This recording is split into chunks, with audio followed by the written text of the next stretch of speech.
Hey everyone, Aditya official में आपका स्वागत है। और आज हम एक नए टॉपिक पढ़ने वाले हैं जो कि है विटामिन। तो विटामिन से रिलेटेड क्वेश्चन एग्जाम में पूछे जाते हैं, चाहे एसएससी हो, चाहे रेलवे हो, चाहे एनी अदर एग्जाम हो, उसमें विटामिन से रिलेटेड एक दो क्वेश्चन पूछे जाते हैं। बेसिकली इससे जो क्वेश्चन पूछे जाते हैं कि इसका इन्वेंशन किसने किया था विटामिन का, और विटामिन के टाइप्स एंड विटामिन से होने वाले जो डिजीज़ हैं, कमी से होने वाले, या फिर इसके केमिकल नेम क्या हैं। तो इससे रिलेटेड ये क्वेश्चन बनते हैं, तो वो हम आज कवर करेंगे इस वीडियो में। तो स्टार्ट करते हैं बिना किसी देरी के। तो अगर बात की जाए विटामिन की जो इन्वेंशन है या फिर आविष्कार किसने किया था, तो फर्स्ट ऑफ ऑल एक क्वेश्चन इंपॉर्टेंट है। जो इसका आविष्कार किया गया था वो आपको ध्यान रखना है, डॉक्टर फंक द्वारा किया गया था। तो विटामिन का जो आविष्कार है वो किया गया था फंक द्वारा। और इसके अगर बात की जाए कि विटामिन के टाइप कितने होते हैं, तो विटामिन के आपको टाइप याद रखना है। विटामिन के दो टाइप होते हैं, अर्थात एक तो होता है वाटर सॉल्यूबल और एक होता है फैट सॉल्यूबल। अर्थात जो जल में घुलनशील विटामिन होता है और जो वसा में घुलनशील विटामिन होता है।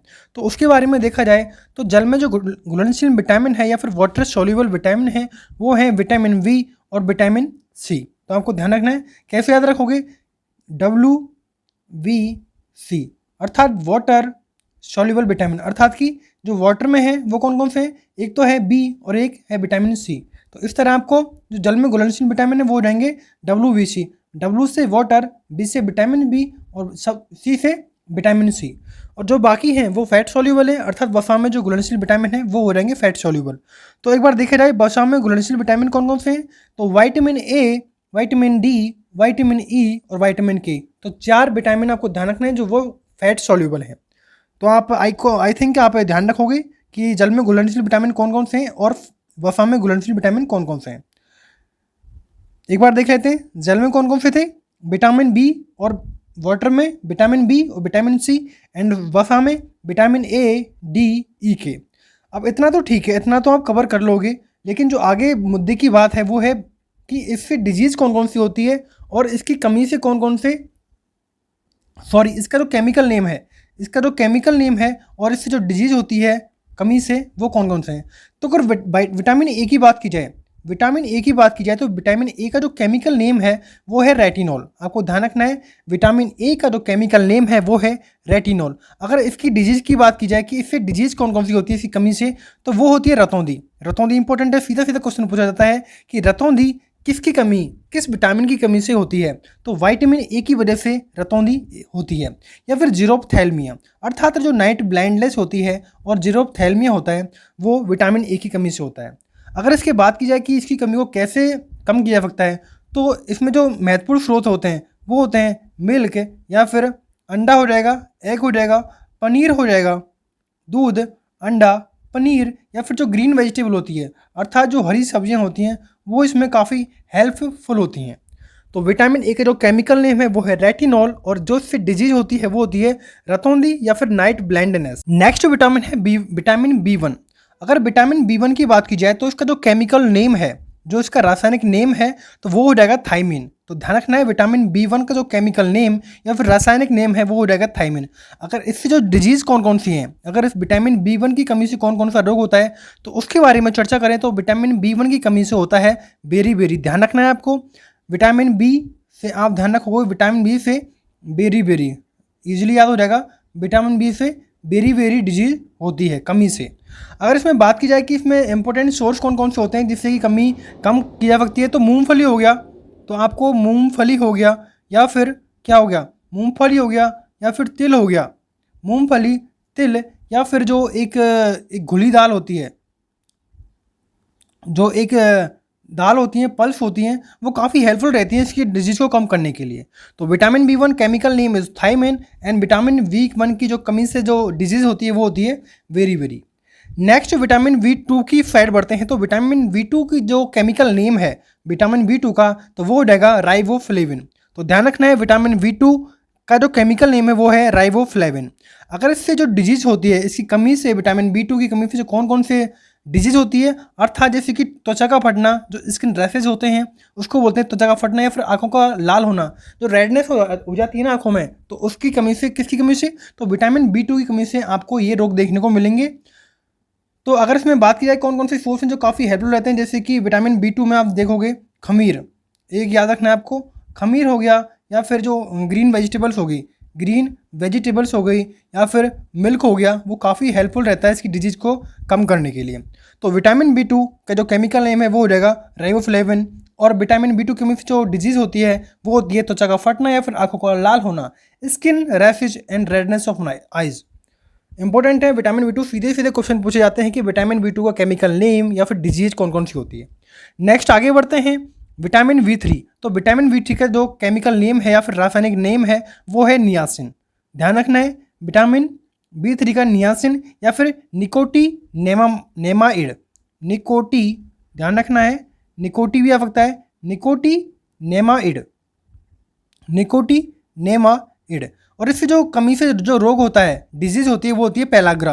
अर्थात जो पेलाग्रा होता है वो स्किन रिंगवर्म होती है, अर्थात जो त्वचा में दाद होता है या फिर जो 4D सिंड्रोम होता है उसको बोला जाता है विटामिन B3 की कमी से होने वाला रोग। तो आपको केमिकल नेम और रोग याद हो गया। विटामिन B3 कमी से जो रोग होता है वो होता है पेलाग्रा या फिर 4D सिंड्रोम, और इसका जो केमिकल नेम है वो है नियासिन।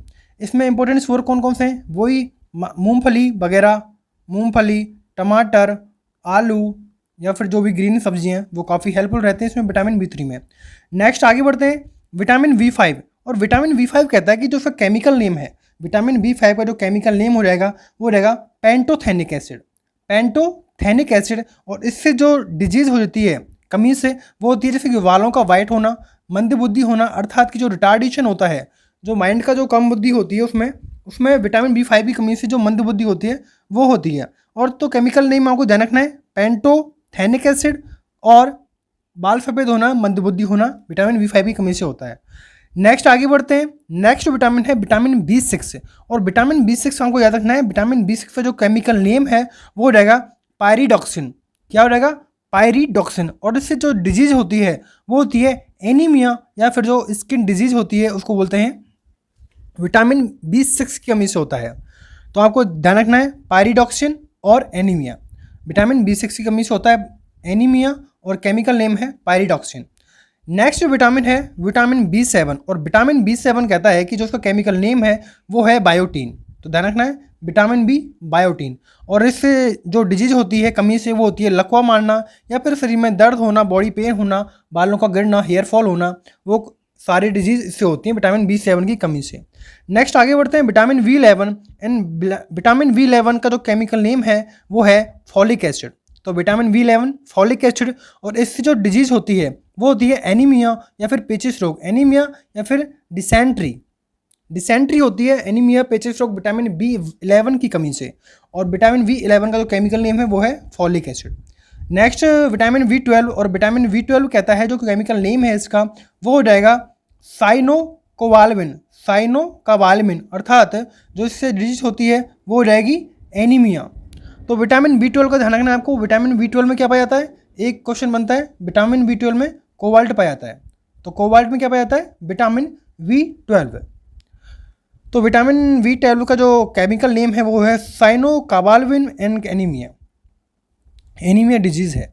नेक्स्ट आगे बढ़ते हैं, vitamin C। And vitamin C is very important, काफ़ी एग्जाम में पूछा जाता है कि विटामिन C का जो केमिकल नेम है वो क्या है, तो वो है ascorbic acid. Vitamin C name chemical name is ascorbic acid. And इससे जो डिजीज़ होती है वो है स्कर्वी। क्या हो जाएगा, स्कर्वी। नेक्स्ट विटामिन है vitamin D। And vitamin D chemical name क्या हो जाएगा, कैल्सीफेरॉल। कैल्सीफेरॉल। इससे जो डिजीज होती है कमी से, विटामिन D की कमी से, वो होती है रिकेट्स। और विटामिन D किससे प्राप्त होता है, तो आपको ध्यान रखना है, इंपॉर्टेंट है, सूर्य के प्रकाश से जो लाइट होती है सन की, उससे विटामिन D हमें मिलता है, जो कि काफ़ी महत्वपूर्ण एक सोर्स है। तो vitamin D chemical name is calciferol. Next आगे बात करते हैं विटामिन E की। तो विटामिन E का जो केमिकल नेम है वो है टोकोफेरोल। तो ध्यान रखना है, टोकोफेरोल केमिकल नेम है। और इससे जो कमी की डिजीज होती है वो होती है जनन शक्ति का कम होना, अर्थात डिक्रीज फर्टिलिटी। तो विटामिन E की कमी से जनन शक्ति का कम होना, और जो उसका केमिकल नेम है वो हो जाएगा टोकोफेरोल। आगे बात करते हैं विटामिन K की। तो विटामिन K का जो केमिकल नेम है वो है फिलोक्विनोन। इसको जो, और इससे जो डिजीज होती है वो होती है रक्त का थक्का ना बनना, अर्थात फेलियर होता है फॉर्म ऑफ ब्लड क्लॉट नहीं बन पाते, रक्त का थक्का ना बनना, तो विटामिन बी के की कमी से होता है। तो ध्यान रखना है विटामिन के केमिकल नेम इज फ्लोक्विनोन एंड इससे डिजीज जो होती है वो होती है रक्त का थक्का ना बनना। तो उस तरह हमारे जो विटामिन के जो इंपॉर्टेंट है vitamin A, B1, B2, B3, B5, B6, B7, B11 and B12 and vitamin B, C, D, E के काफ़ी कंप्लीट होते हैं। तो एक बार हम रिवीजन कर लेते हैं कि विटामिन ए की कमी से विटामिन ए का केमिकल नेम इंपॉर्टेंट है। विटामिन ए का केमिकल नेम क्या है, वो रहेगा रेटिनॉल। तो ध्यान रखना है विटामिन ए का chemical name retinol. Vitamin B का है thiamine, vitamin B1 thiamine. Vitamin B2 रहेगा राइबोफ्लेविन। विटामिन B2 हो जाएगा। अगर बात की जाए विटामिन B3 की तो ये हो जाएगा नियासिन। तो ध्यान रखना है vitamin B3 is niacin. Vitamin B5, इसके बाद B5 आता है, वो है पेंटोथेनिक एसिड। तो ध्यान रखना है विटामिन B5 पेंटोथेनिक एसिड। अब बात की जाए विटामिन B6 की, विटामिन B6 हो जाएगा पायरिडॉक्सिन। क्या हो जाएगा, पायरिडॉक्सिन, विटामिन B6। और vitamin B7 is biotin. Vitamin B7 is biotin. Vitamin 11 यानी कि फॉलिक एसिड। तो विटामिन 11 आपको ध्यान रखना है फॉलिक एसिड। इसके बाद है विटामिन B12। विटामिन B12 ध्यान रखना है आपको साइनोकोवालमिन, विटामिन B12। इसके बाद विटामिन बी से रिलेटेड जो विटामिन है 1, 2, 3, 5 एंड 6, 7, 11, 12। अब बात करते हैं विटामिन सी की। तो विटामिन सी होता है विटामिन सी जो केमिकल नेम है वो है एस्कॉर्बिक एसिड। तो vitamin C is ascorbic acid. Vitamin D हो जाएगा कैल्सीफेरॉल। तो vitamin D calciferol. Vitamin E tocopherol. क्या हो जाएगा, टोकोफेरॉल। तो ध्यान रखना है vitamin E tocopherol. And vitamin K हो जाएगा फिलोक्विनोन। तो इस तरह हमारे जो विटामिन है वो कंप्लीट होते हैं। अगर आपको ये सेवन अच्छा लगा तो प्लीज़ वीडियो को लाइक करें, शेयर करें, सब्सक्राइब करें। Thanks for watching. और अपना रिव्यू जरूर शेयर किया करो कमेंट में कि आपको वीडियो की क्वालिटी एंड कंटेंट कैसा लगा।